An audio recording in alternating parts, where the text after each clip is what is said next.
La matinale de Radio Classique avec David Abiker. 7h44, on retrouve Nicolas Tenzer pour l'Écho du Monde. Bonjour Nicolas. Bonjour David.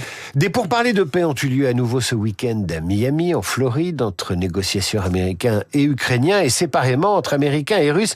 Faut-il en attendre quelque chose ? Non, il s'agit une nouvelle fois d'un théâtre d'ombre. Certes, chacun, en tout cas du côté de Washington et de Kiev, va se féliciter des progrès. Or, ce langage diplomatique ne fait pas illusion. Il n'y aura pas d'accord de paix de toute manière à la fin.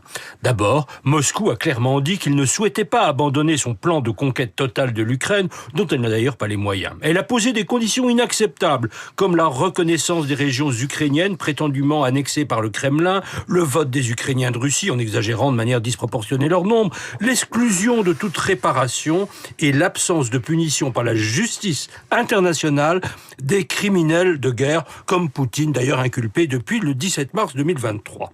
Elle ne veut pas entendre parler des forces de sécurité déployées en Ukraine. Les frappes russes meurtrières contre les civils continuent. Même si le secrétaire d'État américain, Marco Rubio, a déclaré qu'il ne voulait pas forcer la main à l'Ukraine, les négociateurs américains, Steve Witkoff, et le gendre de Trump, Jared Kushner, fils de l'ambassadeur américain en France, sont du côté russe. 2 enquêtes fouillées du Wall Street Journal l'ont montré.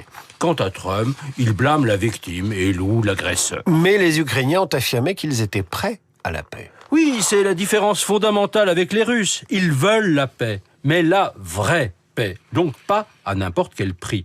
Ils se montrent coopératifs pour ne pas brusquer Washington qui, même si elle a suspendu les livraisons d'armes à l'Ukraine, continue de lui offrir des renseignements militaires qui alertent sur le départ des missiles russes qui visent délibérément les civils ukrainiens.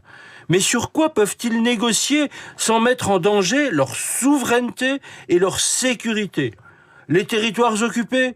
Tous les jours, les Russes qui commettent exécutions sommaires, tortures et viols de masse, et ils déportent en nombre les enfants qui y vivent. Un crime de génocide selon la convention du 9 décembre 1948. Ils les enrôlent de force, comme chair à canon dans leur armée. C'est 1,6 million d'enfants et adolescents devenus des combattants seraient une menace directe pour l'Ukraine et pour l'Europe. Un pseudo-accord de paix permettrait à l'armée russe de reprendre des forces et si les sanctions étaient levées, parce que les Américains souhaitent surtout faire du business avec la Russie, à l'économie de retrouver des couleurs.